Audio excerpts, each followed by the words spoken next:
You're tuned to a civilian broadcast, riding a borrowed band.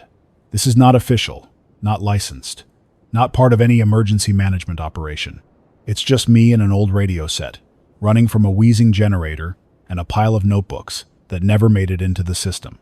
My name is Samuel Rourke. I used to be a detective with the Chicago Police Department. Now I'm whatever this is. A voice coming through the static for anyone still scanning the airwaves for something that makes sense. If you're hearing this clearly, you're within reach of the old 7th Precinct relay loop. I've reconnected enough of the original antenna line to push a usable signal, and if you've got a simple wire dipole rigged up or you're pulling from a car whip on a roof, you should be able to catch me. If not, there are a few ham repeaters in the near west suburbs still up. Some relay on a short delay when the air's quiet enough.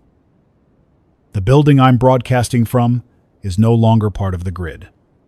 7th Precinct was one of the smaller houses, decommissioned after the 2016 restructuring. Officially, it's listed as city property pending future use, which is a tidy way of saying it was stripped for copper and left to rot. But the shell is intact. Bricks hold tight against the wind. Doors still lock, and the basement still houses a backup generator we use to power the comms desk during outages. She's finicky, and the fuel line leaks a bit, but if you prime her manually and keep a steady drip from a gravity tank, she hums quiet enough to stay below the street noise. I come here because it's one of the last places I know with a secure room, triple thick doors, and no windows to give you away. I'm speaking slowly tonight, carefully, not for drama, but because words matter now more than ever. People are on edge, more than usual. When fear rises, folks repeat what they hear without checking. Panic travels faster than truth, especially when the truth is hard to believe. And I'm going to tell you some things that are hard to believe. But they're not rumors. They're not third-hand forum posts or grainy cell phone videos. They're from my own reports, my own eyes, and people I trust who've got no reason to lie. If you're listening, write this down. If you can't write it down, remember what you can. The things I'm about to tell you may be the only thing between you and another missing person flyer, taped to a post that no one looks at anymore. I served on the force for 15 years. Started in uniform, walking beat down in Bronzeville, later transferred to robbery, then property crimes, and eventually made detective. Most of those years were just like you'd imagine. Long shifts, cheap coffee, calls that ranged from stupid to sad. But the last few years, they weren't normal. Not for me. I caught cases that didn't line up. Break-ins where the alarms didn't trip and nothing was taken. Scenes with forced doors from the inside, not the outside. Families reporting a missing child or partner with no evidence they ever left the house. No tracks, no calls, no witnesses. We chalked it up to stress, drug episodes, or domestic disputes gone sideways. I let myself believe that. I had to. The alternative didn't fit inside the box the Academy gave us. The night that changed everything came in late November, just before the first snow. I remember the air had that static feel, the kind you get when the weather's about to turn. My partner and I were called to a noise complaint behind a grocery store off West 26th, near Little Village. Management said someone had been loitering near the rear loading dock for 2 nights straight. Looked like a drunk or a homeless man, they said. Harmless, probably. We approached, expecting the usual, somebody sleeping under the eaves, maybe a kid pulling a prank. But the man we saw wasn't sleeping, and he wasn't drunk. I won't describe what happened in detail. Not because I'm trying to scare you, but because putting it into words doesn't help. You start imagining movie monsters and Halloween masks. This wasn't like that. It was real, physical, and fast. My partner, Joe Farley, good man, 30 years in, didn't even have time to react before the thing was on him. He lived. Barely. And the medics wrote it up as a violent assault by an unknown subject. But there was no blood on the ground. None on Joe's uniform either. Just a kind of slackness. His skin went pale, like a washed-out photograph. His blood pressure bottomed out. He went unresponsive on the way to County General. They stabilized him, but he was never the same. Couldn't hold a pen steady after that. Retired early, Lives downstate now, on disability. He doesn't answer my calls. After that, I handed in my badge. Couldn't reconcile what I saw with the version of reality I was trained to believe, so I went private. You'd be surprised how many people come knocking on your door once you've got no badge. Landlords, small business owners, even a few EMTs. They brought stories, quiet ones, things they were too embarrassed or scared to file reports about. Tenants vanishing from locked rooms, rooms with bloodstains on the ceiling but not the floor. Pets gone missing after someone heard tapping at the window, from the outside of a third-story walk-up. People think the story started a month ago when the news broke about the events in Dallas and Philadelphia, but that's just when the official timeline kicked in. These things go back years.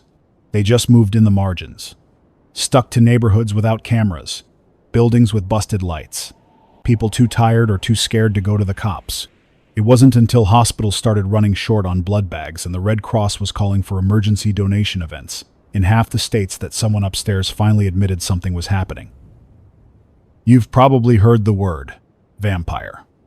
I won't say it again, not because I don't believe it fits, but because words like that come loaded with old myths and movie tropes. This isn't about capes or stakes or mirrors. It's about behavior, patterns, and survival. You're dealing with something real, something biological, something predatory. The question now isn't whether it exists. The question is whether you understand enough to keep yourself from being next. So here's the world we live in now. The sun still rises. Most people still go to work during the day. But after dark, cities change. You've felt it. Streets go quiet earlier. Lights that used to stay on all night now flicker out by midnight. Police patrols double up or skip entire blocks. Deliveries stop before dusk, and restaurants switch to lunch-only service. Hospitals don't talk about it, but their night shift rotations have changed. More guards in the ER. Fewer patients admitted after 8 p.m. People know. They don't say it out loud, but they know. The smart ones are reinforcing their doors. Moving into apartments with sealed windows and underground parking. Carrying UV lights in their backpacks, not pepper spray. It's a quiet kind of panic. The kind that doesn't hit the news cycle because no one wants to be the first to say it. But those who've seen it, they're acting. Quietly. Methodically. And that's the only reason I'm talking to you now. To help you join that group before it's too late. I'm going to keep broadcasting as long as the generator holds. As long as the airwaves stay open. If you're hearing this in real time, I suggest you stay tuned. If you're listening from a recording, don't assume this is outdated. These patterns don't change overnight. The threat isn't fast like a wildfire. It's creeping. Patient. It moves with the dark, and it thrives on ignorance. My job, what I've made of my life now, is to make sure fewer people stay ignorant. This is Detective Samuel Rourke, transmitting from the records floor of the defunct 7th Precinct, South Kedzie Avenue, Chicago. I'll be back after the generator cools. Next segment starts with confirmed hotspots by city, followed by behavioral markers and defense strategies. You'll want a notebook. Not everything I say will stay on the air long, and not everything you see out your window is going to wait for the next broadcast. Stay alert. Stay quiet. Stay inside. I'm going to use the word vampire only once as a category label so you understand what the public now means by it. After that, I'm going to speak in terms of behavior, risk, and response. Labels carry baggage. Behavior is evidence. If you are just tuning in, write down this timestamp and frequency so you can find me again if I go quiet. My set is an aging portable transceiver tuned for both VHF and HF. Tonight, I'm on 155.160 MHz for local, and at the top of each hour, I switch to 7.200 MHz near band for a 5-minute summary so long-distance listeners can relay. If you record these, please do it clean. Do not add music or dramatic filters. Keep the words intact and pass them forward. What is happening across the country did not start last night. Over the past year, Emergency rooms in several cities saw a rise in cases with unexplained anemia and extreme syncope after reported home intrusions. The numbers were small at first. New York Presbyterian recorded a cluster in Washington Heights. A hospital in Phoenix reported a run of patients with distinct puncture patterns and nearly no bruising. In Detroit, an orderly working the night shift at a morgue filed an internal complaint that certain cases disappeared before identification. All of this is on paper. All of it was dismissed as mislabeling, staff errors, or urban wildlife. If you work at those facilities, you know I'm not inventing this. 3 months ago, law enforcement in Los Angeles responded to an incident in a parking garage near LAX. Officers fired multiple 9mm rounds at a suspect who had attacked a traveler at a stairwell. The suspect retreated but did not fall. Body camera footage shows the suspect avoiding direct illumination from the overhead lights. The traveler was found unconscious with severe blood loss, but no other trauma. That report was initially coded as an assault with a dangerous weapon. It was later sealed pending investigation. I saw the memo through a friend who asked me not to use his name. I will not. He has children. In Chicago, power companies initiated rolling blackouts last week during night hours that were publicly described as a grid protection measure. I am telling you the pattern was deliberate and coordinated with requests from city departments to reduce ambient light in neighborhoods where reports of intrusions spiked. I cross-checked the timing against scanner archives. When ambient light drops, these incidents increase. When a block is illuminated by vehicle headlights, flares, or UV sources, the incidents drop.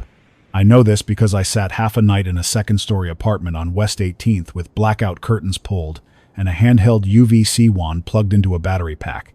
Neighbors on the floor below reported scratching at their windows at roughly 2:15 in the morning. When I lit the alley with the wand through a crack in the curtain, the sound stopped. I do not recommend waving UVC around your living room. It damages skin and eyes.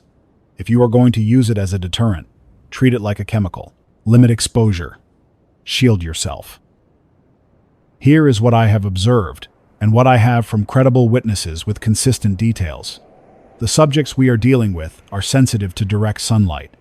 That is not folklore. That is an observed aversion. They do not prefer bright artificial light either, but it does not incapacitate them the way sunrise does. They are attracted by sound, especially human voices spoken at normal volume after midnight.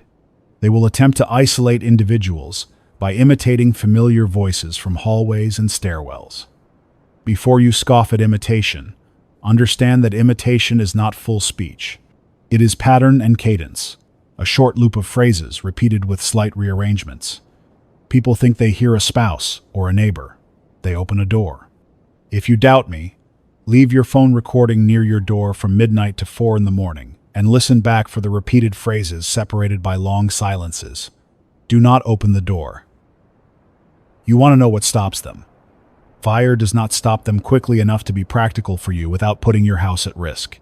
Handguns provide only momentary interruption, and discharging a firearm in your hallway is as likely to draw more attention as it is to save you. The only consistently reliable environmental barrier I have personally verified is sealed glass and daylight.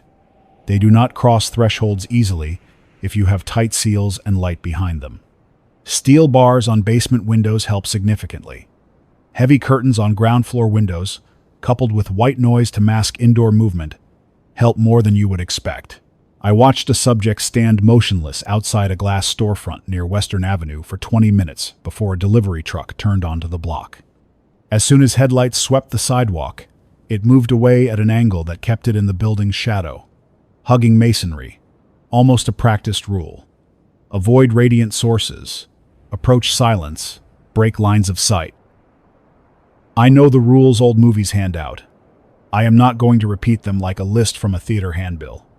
Wood through the chest is not a method you will have time for in a hallway. Religious items may change your courage under stress, and courage is not nothing, but do not mistake a change in your posture for a change in physics. What you can do with your 2 hands tonight is basic. Black out your windows from the inside with thick fabric that does not show a human silhouette when a light is on. Put a strip of aluminum foil under thresholds to reduce drafts that carry scent. Yes, scent matters. Not in the way you think, but warm air moving out under a door tells the night there is life behind it. Stack furniture against doors to resist inward pressure. If you have an old door with a shallow strike plate, reinforce it with a longer one that uses the studs. Set a small mirror outside any peephole internally so you can see a slice of the hallway without pressing your face against the glass. None of this is dramatic. All of it is useful. I will take a call now. I do not patch callers live because I will not broadcast anyone's name without permission. But I will read you what a man in Rogers Park left on my recorder this afternoon. He is a janitorial supervisor at a mid-rise near Howard Street. He wrote that for the past 2 nights, something waited in the courtyard by the laundry room door. Tenants heard light tapping on the glass panes.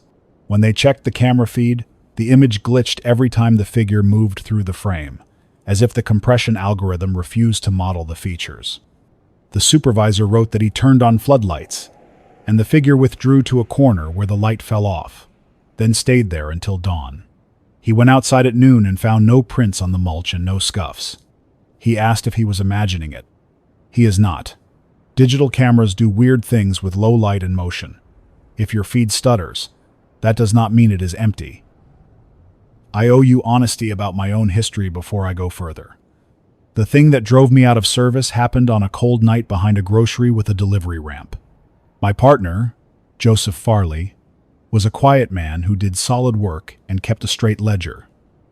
We responded to a call about a trespasser in the loading area. When we arrived, the manager pointed toward a shadow in the ramp corner. My partner advanced, called out in clear voice, and identified himself. The figure did not answer. I moved left toward the top of the ramp to block an exit. My partner turned his light on. There was a fall, then a movement that bypassed both of us with a speed that did not match any offender I had ever chased. Joseph went down. I saw no blade, no club, nothing in the suspect's hands. We found Joseph alive but drifting, and there was less blood around him than there should have been for a wound like that. I am not describing it further because nothing I say will serve him or you. I will say this. The suspect moved away from the open loading dock where neon spilled from the store, and that was the first time I filed a report with the word aversion in it. Since I started these broadcasts, I have mapped reports as best I can. New York boroughs have hot spots in the concourse area of the Bronx and near East New York and Brooklyn. Philadelphia reports clusters near abandoned row houses and near the rail cut north of 30th Street. In Atlanta, neighborhoods near the old warehouses south of I-20 light up after midnight. Dallas has calls around empty office parks along the North Central Expressway. Phoenix has activity in apartment complexes that ring the canal where landscaping lights are out. Los Angeles shows repeat calls near parking structures that preserve deep shade and multiple stairwells. If you live near those conditions, deep shadows, empty corridors, and predictable foot traffic, treat every approach to your building as contested ground until the sun is up. Some of you asked for medical language you can use to speak with doctors, and keep this out of rumor territory. When you bring someone to a clinic with signs consistent with an encounter, be precise. Describe the subject as a human attacker with unusual resistance to injury and with a marked aversion to bright light.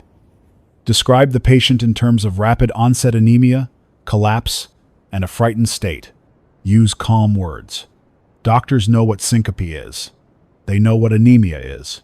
They will hold a different posture with you if you sound like you are asking for help instead of validation. If a clinician tells you that a patient's blood work suggests an acute drop in hemoglobin without obvious external loss, that is your cue to move the patient away from windows after sunset and keep voices low.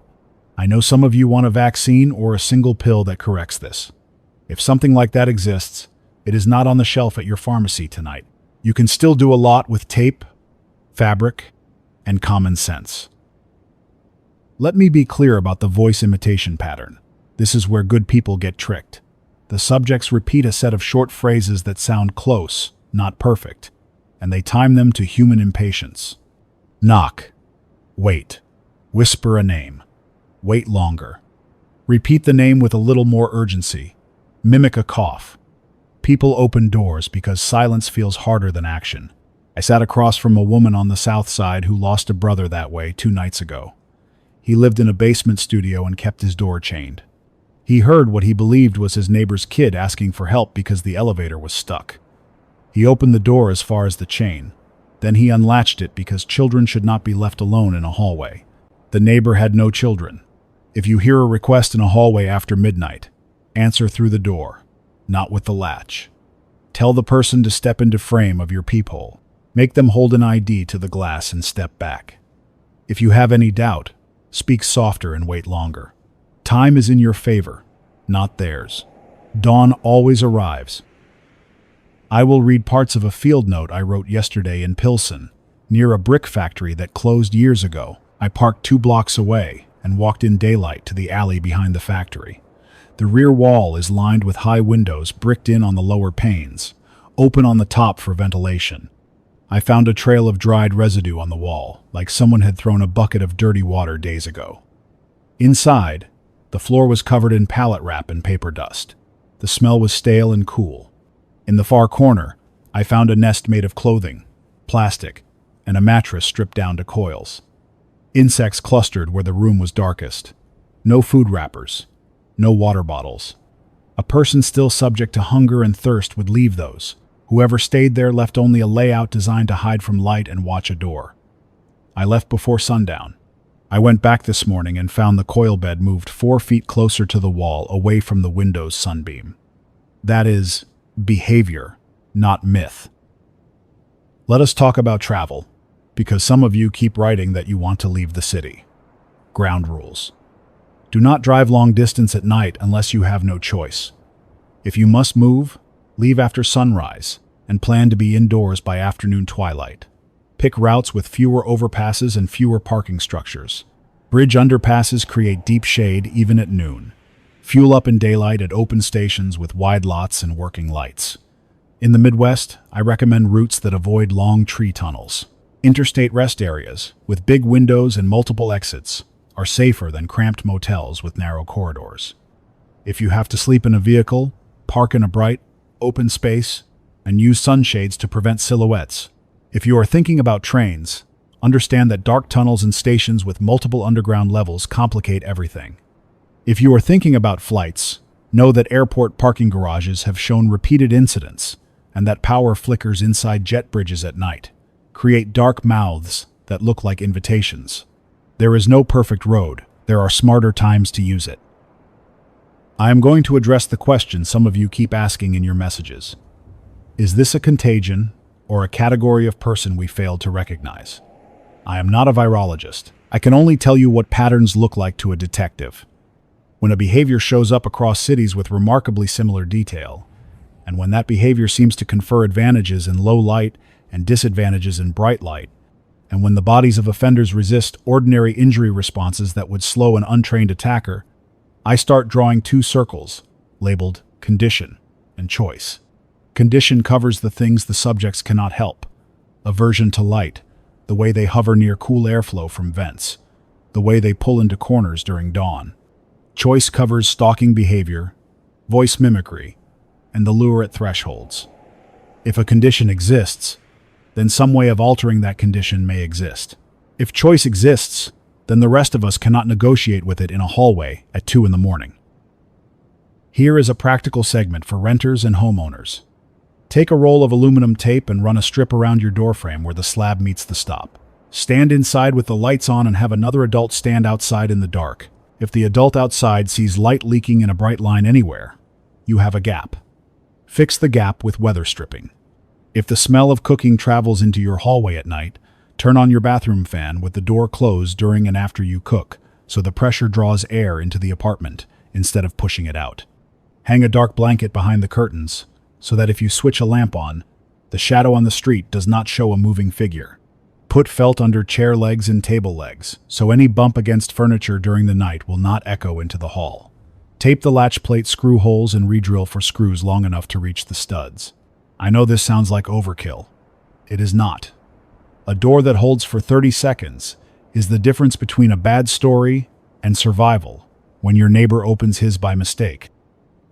I have a short report from a friend in New York who works near a hospital in the Bronx. He wrote that hospital security received instructions to dim non-essential lights in the emergency bay after a series of late-night disruptions. When the bay lights stayed on full during a delivery, the disruptions ceased for that shift. When the lights dimmed late the next night, a staff member heard tapping at the ambulance entrance, followed by a voice repeating a first name that was not on duty. The security camera showed a figure standing just inside the edge of the canopy light, retreating as passing cars cast their headlights across the pavement. The staff held the door closed. At dawn, tire marks showed in arcs near the edge of light, not footprints. Security concluded the vehicle traffic itself dissuaded an approach. If you live on a quiet street, note that a running car with headlights pointed across your doorway at night creates a barrier. It is not a guarantee. It is not a cure. It is a layer. Layers save lives. You may hear rumors about calling for help on certain frequencies where volunteers will guide you out. Some are real. Some are traps. Volunteer radio operators in Illinois have been coordinating on 3.900 megahertz to route messages to local sheriffs in daylight. That work is good. But at night, do not broadcast your exact address on an open frequency. Use relays. Give cross streets, not apartment numbers. Keep transmissions short. If you must describe your building, do it with features that are obvious from a distance during daylight, like a mural or a distinct storefront. I am asking you to think of the air around your home as shared space. Sound travels. Light travels. The more you project, the more you invite attention. A note for building managers and superintendents. If you have motion detectors that turn on stair lights, set them to the most sensitive threshold possible from dusk to dawn. The models with passive infrared sensors catch heat and motion. If the subject avoids light, it will avoid the stairs that trigger lights. That is good for you. If you have a timer option, run the lights longer than you think is necessary so that anyone who steps into that stairwell later does not find themselves in the dark halfway down because the timer shut off. Keep lobby music off from dusk to dawn. Sound attracts. Leave one internal hallway lamp on at the center of each floor, so that if a door opens by mistake, the occupant sees a lit corridor, not a black void. People make better decisions when they can see.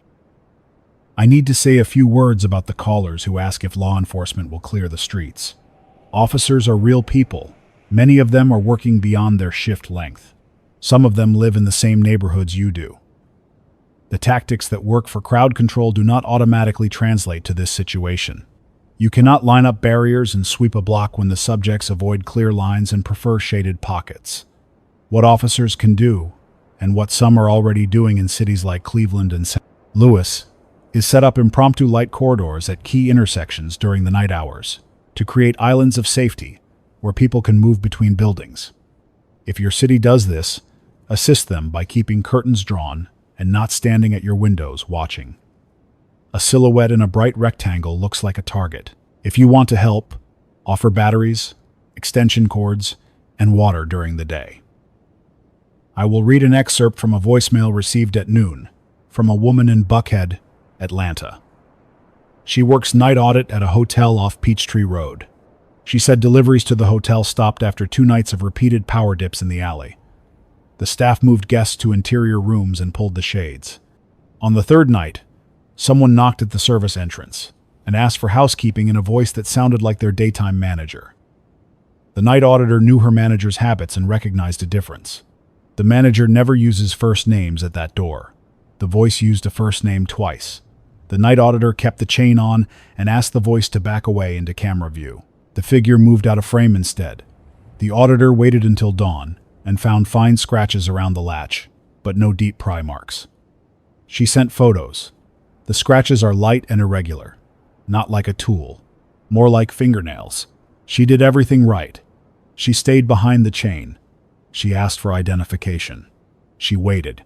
If you are hearing this in a hotel tonight, notify the front desk during the day about any nighttime patterns.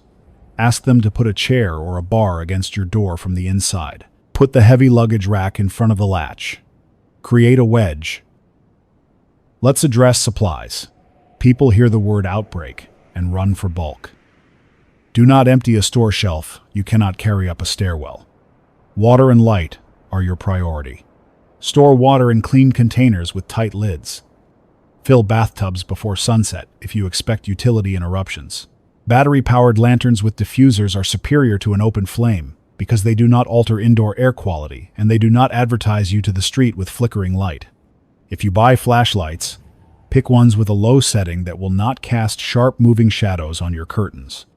If you have a bicycle, keep the tires pumped and the chain oiled. A bicycle can carry you 1 mile to a brighter block faster than your feet, and it does not announce itself with engine noise. Put a whistle next to your bed. A short burst at dawn will get a neighbor's attention when voices at night are a risk.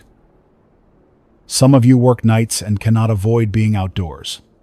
Delivery drivers, nurses, maintenance crews, security contractors, I see your messages.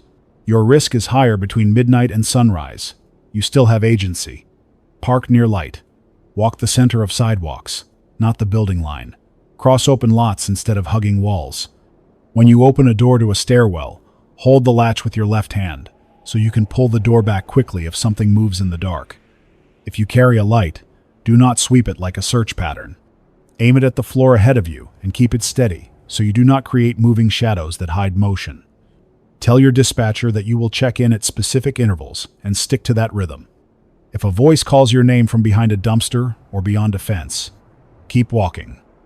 Report the location from a corner with a clear view, not from the mouth of an alley. I will speak briefly to those outside the United States who are picking this up on the high-frequency relay. I have heard from a volunteer operator in Toronto who reports similar patterns along the Don Valley and near underground parking near Yonge Street. A listener in Glasgow wrote that railway arches create pockets where light never fully reaches even at noon, and that incidents cluster there. A teacher in Madrid wrote that interior courtyards in older buildings, where sun angles are narrow, seem to harbor more nighttime activity. If you are listening from abroad, focus on your built environment. Find the places where light fails, and plan routes that avoid them after dark. The phenomenon does not respect borders. It respects geometry. I can feel the air shift in this room when the generator changes tone. That means the fuel drip is working. I have a gauge taped to the tank with pencil marks at 1 gallon intervals. A gallon at this load gives me a little over 2 hours. I run the generator only when I transmit and when I charge batteries. The rest of the time, I keep the building dark. There is more to talk about than fuel, but you should know that sound management is part of survival. I hung moving blankets over the door to the records room. I stuffed weather strip into the old mail slot. I put felt pads under the generator feet and set it on a rubber mat on the basement floor to dampen vibration. The less the building announces itself, the better. We will now pivot to a timeline because the shape of a crisis matters. In early spring, calls into police channels began to include more unknown trouble tags after midnight. That is a catch-all for something that sounds wrong but does not fit a code. 2 weeks later, the calls included more requests for welfare checks, where neighbors heard soft tapping after curfew hours. A week after that, hospitals reported a rise in unexplained collapses near apartment building entrances. The first curfews were about public order. The later advisories were about light and sound. Yesterday, a municipal memo in a Midwestern city I will not name asked building managers to leave lobby lamps on all night and to ask residents to keep voices down after dark. That is not panic. That is pattern recognition in policy clothing. I know what you want to ask next. Where does this end? I cannot predict that. I can tell you where it does not end. It does not end with neighbors turning on each other because of rumors about invitations or secret signs. Do not start carving symbols into your door frames because you saw something on a forum. Do not wander your block looking for suspects to confront. Do not play hunter. If you want to help, be the neighbor who keeps a spare battery for the elderly couple down the hall. Be the person who texts a friend at dawn to confirm they made it through the night. Be the person who prints a one-page checklist for your building and slides it under doors during the day. Curtains tight, doors reinforced, voices low, lights ready, water stored, stairwells lit. No one opens a door after midnight without a second adult present. These are the sorts of lists that change outcomes. I will close this segment with a personal note I have avoided. People ask if I am afraid at night in this building alone. The answer is yes, and and I managed that fear like I managed it on a long stakeout, by breaking time into pieces and filling each piece with a task. At 9, I checked the door braces. At 10, I listened to the stairwell for a full minute without moving. At 11, I test the radio battery under a blanket so no light escapes. At midnight, I sit and write down everything I heard in the last hour, even if it is just the radiator expanding. At 1, I allow myself to think of my partner and the last thing he said on the radio that night. At 2, I boil water for coffee and sip it slow, half a cup at a time, so I do not pace. At 3, I read a single page of a field manual on building construction, so I remember that every door is a system and that systems can be reinforced. At 4, I breathe and listen for birds. If I hear birds, dawn is coming. If I hear nothing, dawn still comes. It always has. Stay inside tonight unless you are moving someone from a darker building to a brighter one, and do that only with a plan and a second person. Keep your voice low.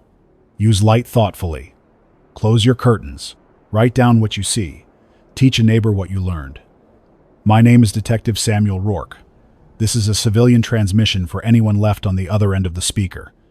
I will cut power now, conserve, and mark the next segment at the top of the hour on 7.200 megahertz for a 5-minute relay.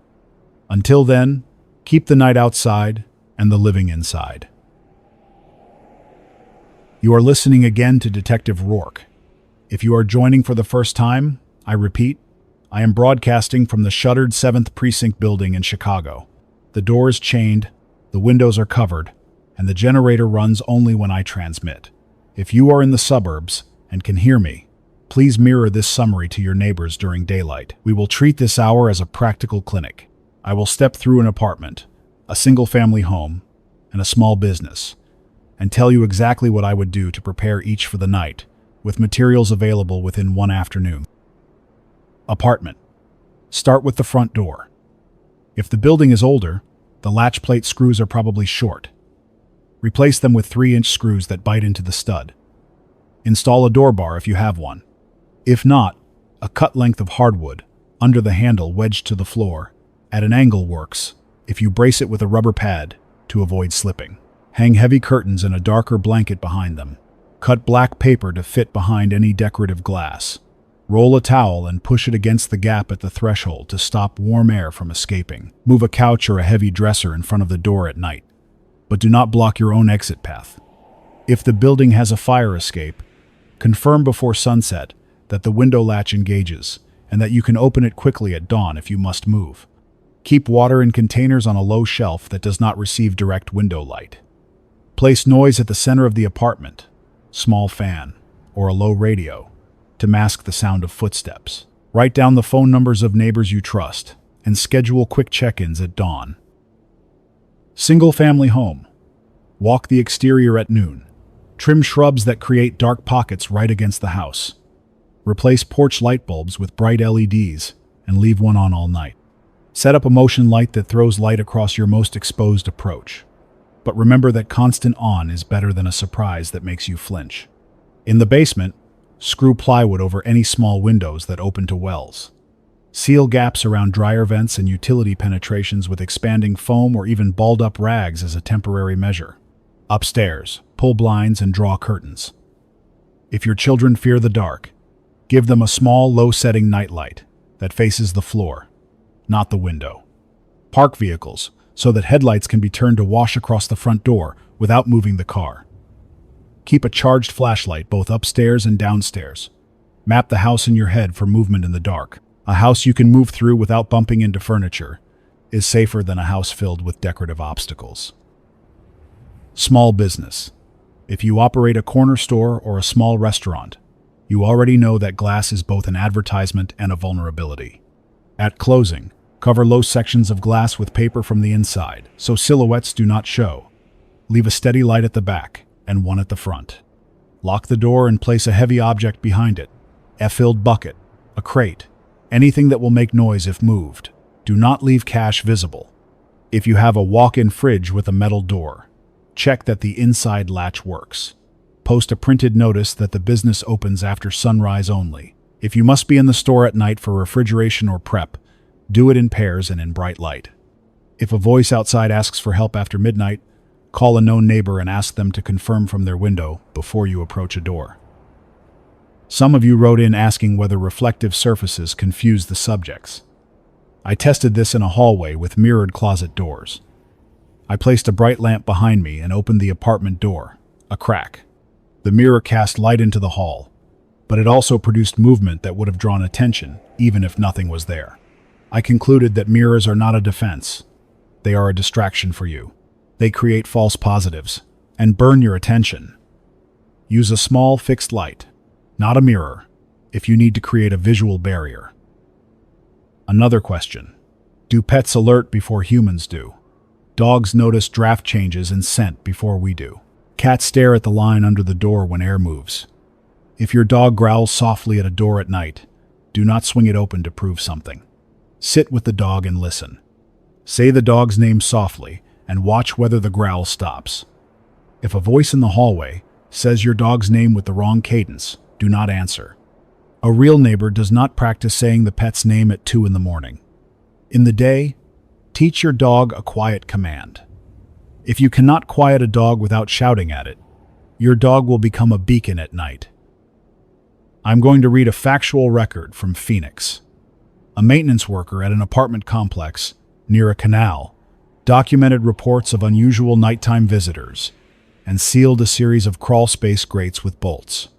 The next morning he found fine dust patterns where the grates had been held from the outside and then released. He wrote that something had tested each bolt, not with a tool, but with slow force, from the far edge of the grate, where a hand could reach through. The worker added a second set of bolts farther from the edge and drew chalk lines across them. The chalk lines did not break the next night. If you have vents at ground level, move the fasteners away from the reachable edges. That is basic perimeter work. We will now talk about mental posture. Panic is not useful. Denial is worse. The stance I recommend is the one I taught new officers on night patrol. When you step out of the cruiser, you have 3 jobs. See what is there, understand what it means, and act within your capacity. Do not invent monsters in your head. Do not ignore the shadow under the stairs. Move the beam once, then keep it still. Breathe through your nose. Name the sounds you hear. Radiator tick, ice in a gutter, your own clothing. The remaining sounds are your information. If you cannot name a sound, do not walk toward it just to satisfy curiosity. Curiosity at night is a luxury. Wait for the sun to buy it.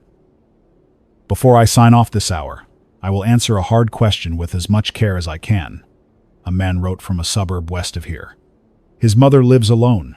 She insists on sleeping with the window open for fresh air. He wants to respect her habits, and he worries. The advice is simple. During the day, install a window stop so it opens only a few inches, and place a fan in the room to circulate air. Explain that you are not locking her in. You are setting her up to wake to the morning. Offer to call her at dawn every day. Make the call part of the rhythm. If she insists on listening to the radio at night, set the volume low and place the radio in the interior of the room so it does not advertise to the street. Make tea in the evening together.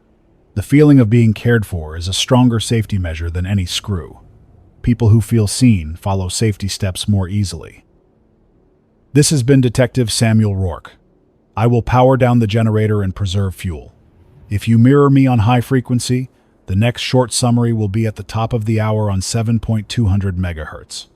Note your observations in a notebook. Help a neighbor in daylight. Keep the night outside. I will come back on local VHF when the fuel gauge says I can. Until then, hold fast. Detective Rourke again. I promised a running archive so new listeners understand the scope. I am going to read a brief log of calls from the last 48 hours across several cities, stripped of names and addresses but preserved for pattern. If you hear your neighborhood described, do not panic. Use the information to adjust your routes and routines. Chicago, near the old stockyards. Residents reported soft tapping at a back door around 2:45 in the morning. Motion light activated. No figure seen. Security camera recorded a frame smear. At dawn, no footprints, but a faint residue on the doorframe like oil from fingers. Detroit, on a block with brick duplexes, repeated false buzzes at an intercom system between 1 and 3 in the morning, each followed by silence. The resident finally unplugged the unit. Tapping stopped. Dallas, Office Park, near North Central. A guard on a bicycle patrol saw a figure step behind a pillar as headlights approached. The guard rode past. A voice said his name in a short, uneven cadence. He did not stop. Report taken. Phoenix, near a canal. Tenants reported voices using first names after curfew. Maintenance turned on courtyard lights. Activity moved to the side of the building with burned-out lamps. Bulbs replaced. Calls decreased. New York, South Bronx. Sound of a person trying common first names at an apartment door, accompanied by light scratching. Resident spoke through the door and asked for identification. The voice fell silent. Dawn revealed no pry marks. If you map these reports, you see the same spine. Approach in low light. Lure with voice. Retreat from bright sources. Persist across multiple nights. That is the rhythm. You defeat rhythm by breaking it. Change your patterns. Do not take out trash at the same minute every night. Do not stand at the same window when you make a call. If you have a porch light, set it to steady instead of motion. If you are a jogger at night, stop being a jogger at night. Run at noon and live longer. Now I am going to expand the map, because what I am seeing in my notebook will be what your block sees tomorrow, if you are not ready. A listener from New Orleans, mid-city, phoned in to describe a line of townhomes, backing onto a narrow service alley. After midnight, tenants heard a whispering in Spanish that shifted to English after several tries. The caller said it sounded almost right, but was missing the music of real speech, the way a familiar voice carries memory. The building kept the alley light on all night for a week, and the whispers shifted to the roofline, skirting the edge where the light faded. Maintenance laid down 2 lines of rock salt, after a rumor online said it might deter intruders. I am telling you, it did nothing. The only change came when a neighboring store left its delivery truck parked with headlights angled across the alley. The activity fell off like a switch had been thrown. It was light geometry, not folklore. Seattle, University District. A graduate student wrote that his basement rental had 2 street-level windows with deep wells. At night he heard his first name, followed by the phrase, "Open up," in a tone that copied the rhythm of his neighbor. It took him 3 nights to recognize the loop. He stuck blackout foam into the window wells, shut the interior door, and left a small lamp on a timer aimed at the floor. The calls stopped. He believes he starved the approach by limiting sound and removing the view line. He also said a friend on the same block tried to confront whatever was out there and has not returned calls. I have no proof the events are linked, but the pattern will be familiar to you by now. Do not confront. Do not hunt at night because the night is not yours. Miami, Little Havana. Night shift nurse leaving Jackson Memorial took her regular side street home and reported a figure standing in the shade of a ficus canopy, holding against the trunk so that passing headlights did not strike the face. The nurse accelerated and heard her own name called once, then again, mispronounced slightly. She drove on, looped around the block, and returned through a brighter corridor.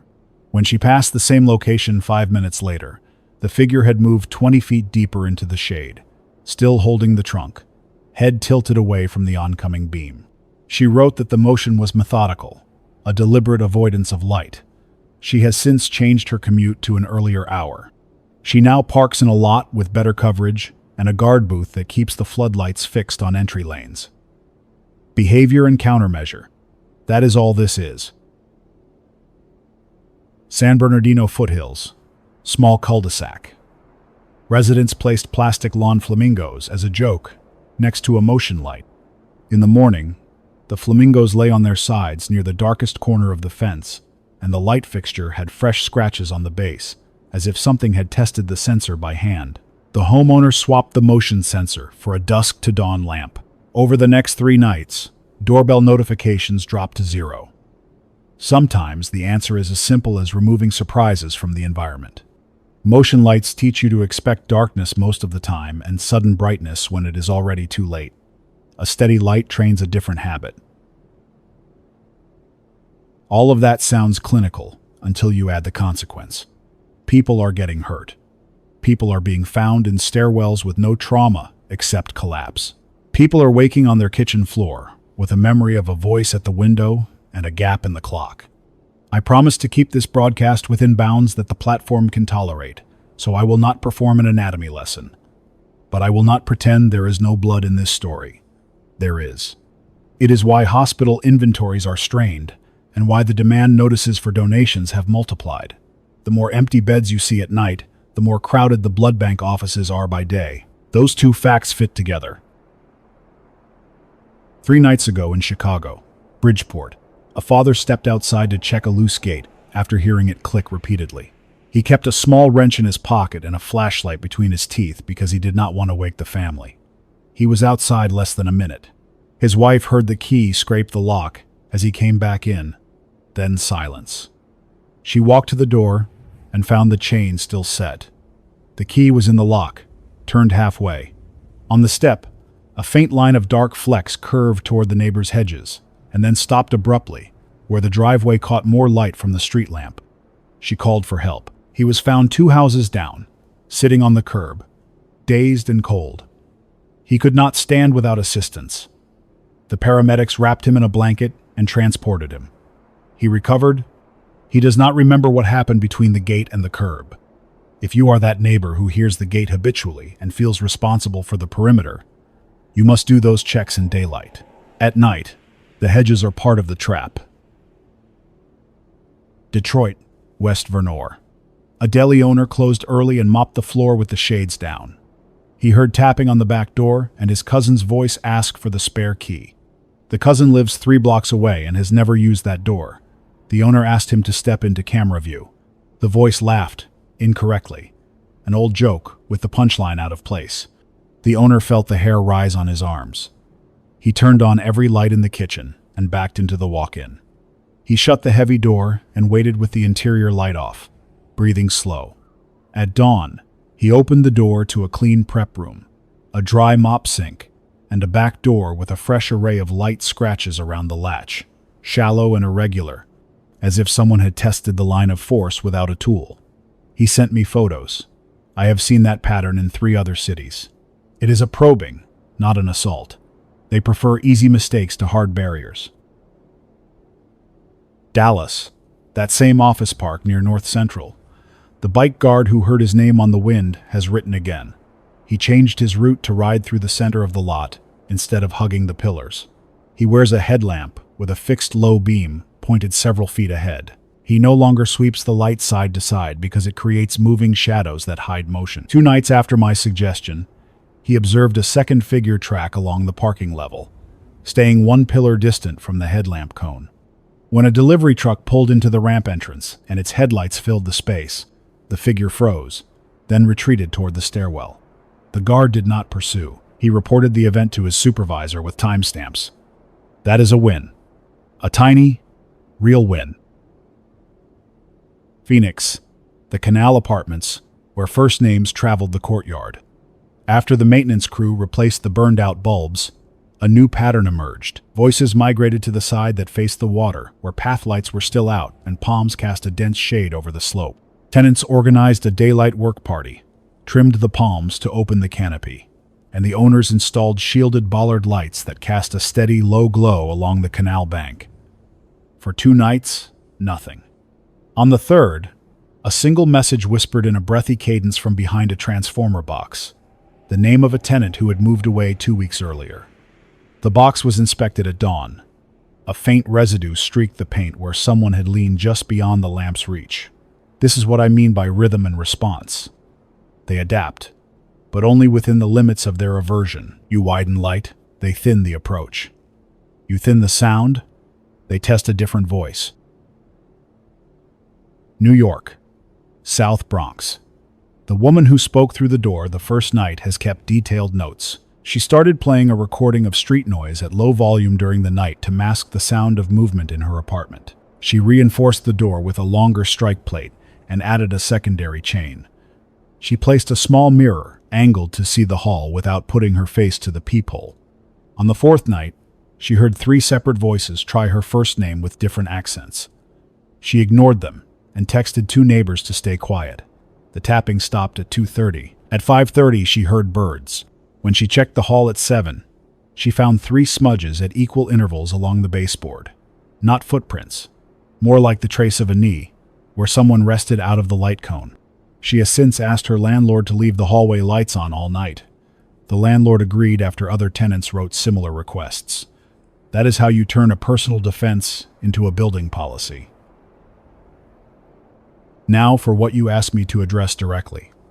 Attacks and the chaos that follows. I will keep the language measured, but I will not hide the stakes. On the northwest side of Chicago, a multi-car collision at a dim intersection turned into a night-long response after multiple bystanders reported a man moving against the flow of lights, head down, jacket hood up, hands held close to the body as if protecting against glare. Witnesses said he moved between the stopped cars, pausing where headlight beams crossed, then shifting to the blind side of a delivery van. A firefighter on scene yelled to redirect spotlights so the beams flanked the vehicles instead of shining directly into eyes. That change created a corridor of light around the scene. The hooded man retreated down an alley and vanished. Amid the confusion, one driver who had stepped out to exchange information collapsed on the curb. A paramedic reported shallow breathing and pallor inconsistent with the low-impact crash. He was transported. He recovered. The report has the same phrases I keep saying out loud to force realism into the conversation. Collapse, pallor, transport, recovery. The public words are careful because the public is not ready for what you already know. Southside, near a shuttered roller rink that now serves as a community storage space. A group of volunteers established a light lane between 2 churches so seniors could move between food distribution points safely during early evening. They used floodlights borrowed from a high school football field and 2 gasoline generators. On the second night, the west generator sputtered at 9:40 and the lane dimmed by half. A voice from the dark said, "Help me," in a tone almost like a boy, then again like a woman, then ended with a short laugh that did not match either. The volunteers stayed in place. One of the church deacons stepped forward with a handheld UV device and swept the dark edge at ground level for 3 seconds. Something moved away, fast. The generator came back up and the lane held till 10. The seniors made it home. No one was hurt. I repeat this one because it contains every element we can control. Light, discipline, restraint. A tool used sparingly and correctly. Downtown. A high-rise with interior courtyards open to the sky. A resident on the 21st floor heard a voice say, "Open the service door," through the intercom late at night. He checked the camera and saw only a smear of motion at the edge of the lens, where the lens flare falls off. He kept the door locked. On the roof the next morning, maintenance found a coil of extension cord cut neatly and moved to the shadow line, as if someone had wanted slack without stepping into full sun. The building has since posted a daylight-only policy for service entrances. That is paper armor. But paper can work if everyone signs it and enforces it. I am not telling you these operational accounts to turn you into night hunters. The safer version of this story is to let the sun do the hunting and to let the rest of us be clever in daylight. That said, I promised a dramatic ending because our situation deserves a clean pivot from passive defense to active protection when the odds are in our favor. The next part is not rumor. It is my plan for the next 12 hours, and I am telling you on air because transparency is part of the defense. At first light, I am leaving this building with a small daylight crew to clear a nest from a brick factory in Pilsen. I have been there twice by day, never by night, and I have seen enough to believe it is a staging point. The factory is 3 floors of open plan with high windows on the south and west walls, partial brick infill on the first level, and a loading dock that faces a narrow alley. The roof has 2 skylight frames with the glass long gone. It sits across from a vacant lot that gives clean sun angles from 9 in the morning until late afternoon. If there is any place in this neighborhood that can be purged by light and discipline, It is that. We are 6 people, all adults, none of us tourists. 2 work for a local electrician. 1 is a retired building engineer who knows code and knows how to set a panel without hurting himself. 1 is a nurse who will remain outside to triage any civilians we pull out. 1 is a volunteer radio operator with a hand mic and a small portable mast. I will be the 6th, carrying a copy of the floor plan sketched from memory and a list of entry points. We have a daylight kit, not a movie set, 2 contractor tripods with LED flood banks, a roll of blackout cloth to force the light to go where we need it, a stack of Mylar emergency blankets to bounce sun into corners, a box of chalk, 10 yards of reflective foil HVAC tape, 2 fire extinguishers, pry bars, gloves, eye protection, dust masks, and a pair of battery UVC wands, wrapped in marked covers, so no one flashes anyone by accident. We have no interest in heroics. We have one interest: using daylight to make a place uninhabitable for anything that fears it. Before you write in and tell me this is reckless, understand the principles. Daylight turns the asymmetry around. At night, every corner belongs to them. By day, every corner that accepts a beam belongs to us. We will not enter blind. The plan is to arrive just after sunrise when the sun can angle into the west windows, then move methodically floor by floor. Doors will be braced open so there are no surprises at our backs. The electrician will run a portable cable to our flood bank so that light can follow us into alcoves where the sun does not reach. The building engineer will chalk dust the floor to show movement paths and will mark any draft with foil strips that flutter. Drafts matter because they show where voids connect and where another exit may hide. The nurse will keep the exit lane clear, watch the lot, and monitor passers-by so no one wanders in. The radio operator will log the sequence on paper and call in status at agreed intervals. If anything moves that we cannot control with light, we step back into the open and wait for the sun to come higher. We are on the clock of daylight, not adrenaline. Why tell you this on air? Because the tactic is portable. You can copy it with a church basement, a gym, a storage unit. You can translate it into block language. Bright at dawn, open exits. No shadows behind you. No closed doors in front of you. Mark drafts. Bounce sun. Leave. If you remove one staging area, you remove a rhythm point where night voices originate. People keep asking me if anyone is doing anything besides telling them to stay inside. This is the something. The last hour has brought fresh calls that confirm the pressure is rising. Lawndale. A man woke to find his bedroom curtains puffing inward gently, and the faint sound of syllables forming his mother's name, and then his own, as if a tape recorder were learning to speak. He lay perfectly still, reached for his phone, and turned on a white noise app at low volume. The words stopped within a minute. He did not open the window. He did not call out. He wrote the time down and went back to sleep. In the morning he found no pry marks, no scratches, only a series of faint smudges on the outside glass like the trace of a hand that held exactly where the curtain shadow fell. This is the sort of detail that would have sounded unbelievable 6 months ago and now reads like a field manual line. Bronx. Mott Haven, a food delivery rider cut through an alley and saw 2 figures at the far end, where a dumpster hides the last lamp. He slowed, thinking one of them was hurt. One figure raised a hand and said his name wrong, swapping the vowel as if testing. The rider backed up, kept his front wheel pointed toward the open street, and did not turn his head to look behind the dumpster. He later reported a third shape that kept pace along the building edge when a bus passed. He made the turn into traffic and rode 3 blocks without stopping. He lived because he did not accept the premise of the scene. You do not have to solve everything you see. You only have to survive it. Atlanta, Midtown. A cluster of calls described power dips across 3 adjacent towers. Just before midnight, security switched the lobby lights to full and propped interior doors, so that anyone leaving an elevator faced a lit corridor without blind corners. 2 residents called the front desk to say someone had been breathing outside their doors. The desk staff called both apartments and kept the tenants on the line until they heard other voices in the hallway. Those other voices were security teams performing a sweep. The residents did not open their doors. That 2-minute decision protected 2 families. You can copy this with your block. Establish a call tree. Identify your sweep voices. Keep people on the line, and discourage them from moving until known footsteps are audible.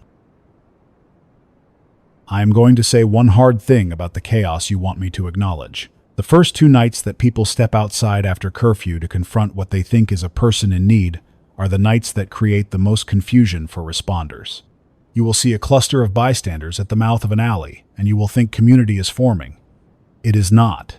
It is bait collecting. If you want to help the person you think you hear in the dark, do it at noon by posting a printed list of the closest open clinics, and by checking on your neighbors before sunset. Night is not for rescue unless the building itself is on fire. That is not cruelty. That is discipline. I have avoided speaking about blood work and clinical signs because this is not a medical channel. But the nurse on our crew asked me to add 3 lines for anyone caring for a family member who had a close call. Hydration matters. Warmth matters. Quiet rooms matter. If someone wakes confused and weak after an encounter, keep them in dim, warm light away from windows, offer slow sips of water or electrolyte solution, and avoid cross-examination until morning. Document the time and the circumstances. Report to your clinic by day and use precise terms like collapse, pallor, and disorientation. You will get better care than if you use myth categories. All right, the ending you asked for is not going to be a single bang. It will be a sequence. I will tell you what I expect to happen, and you can decide if it qualifies as dramatic. At sunrise, I will walk out the front door of this precinct with the crew, pushing a dolly with the tripod lamps and the emergency blankets.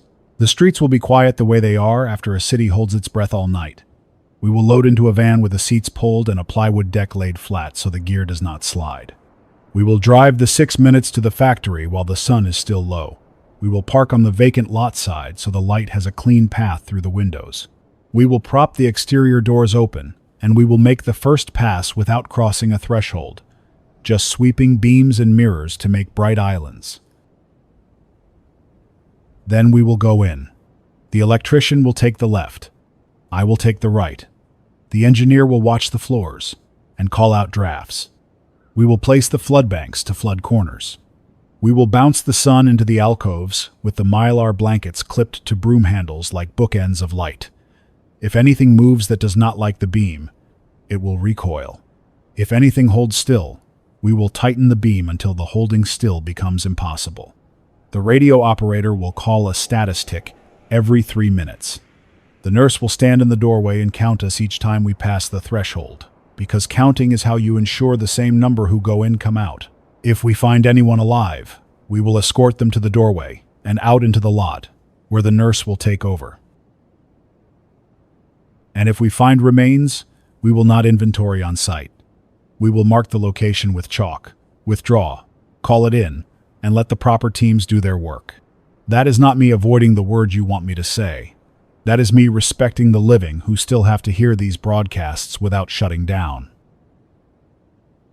Several of you have asked whether there is any role for pursuit. If by pursuit you mean chasing a figure into a stairwell at dusk, the answer is no. If by pursuit you mean identifying staging sites and rendering them unusable in daylight with bright beams and open doors, the answer is yes. Today will be pursuit in that second sense. We are not making trophies. We are making a map smaller. Every nest cleared by light is one fewer place for the night to start its song. I can hear the generator below change tone, which means the fuel drip is steady, and I have just enough time to answer 2 final messages before I power down for the run. A listener in Cleveland asks what to do in a row house with a shared vestibule and a broken vestibule light.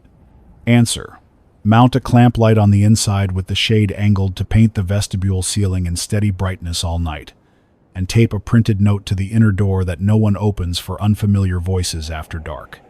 A man in Des Moines asks if a garage with a translucent door is safer than a driveway. Answer: safer for your car, maybe not for you. If the interior light is on, you have just made a lit display box.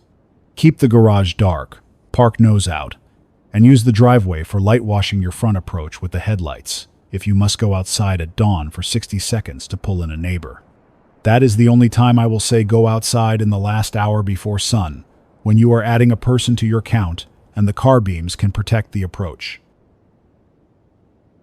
I know you wanted me to put a period at the end of this, in the form of a confrontation with something with long teeth in a cinematic corner. That is not the story I am telling.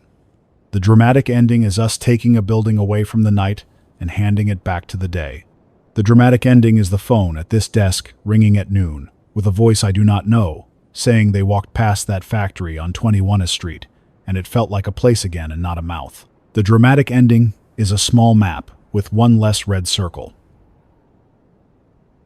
But if you need one more moment, I will give you the only one I can promise. When we open those doors and the light pushes into the dust, there will be motion, maybe small, maybe fast, maybe simply the air itself remembering what warmth feels like. If there is a figure inside that has used the dark as a shield, it will have to decide whether to run deeper or to cross a bar of brightness that hurts. I have watched that decision at the edge of dawn from 30 paces. The body leans as if wind pressed it. The head tilts away from the beam. The hands draw close to the chest. Then it slips along the corner, seeking the next pocket. We will not chase. We will widen the pocket until there is no pocket left. We will do it again on the next floor, and the next. And when the roof hatch opens to a morning sky, we will stand there for a minute and let the sun do what it has always done. That is the hunt that fits the world we actually have. This is Detective Samuel Rourke. I will power down the generator in 30 seconds and load the van. If you are in the vicinity and feel an urge to help, help by staying off the lot and keeping the streets clear so we can maneuver the tripods. Help by checking on your neighbor who sleeps past noon and might not understand why their hallway feels safer today. Help by writing down the 4 lines that matter more than any weapon. Bright at dawn. Open exits. No shadows behind you. No closed doors in front of you. If the air stays quiet and the day goes like I hope, I will return before sunset and read a new entry into this record. If the day does not go like I hope, the radio operator will bring back the van and a notebook with the sequence, so someone else can repeat it somewhere else. No symbols, no myths, just light, counted people, and doors that hold. Stay inside until morning. Keep your voice low. Do not answer the hall. Count the living around your table. I am signing off now, not because the night is over, but because day is the only time we can push back in the open. I will see you on the other side of noon. Hold your ground. Until then, Detective Rourke. 7th Precinct Records, floor, out.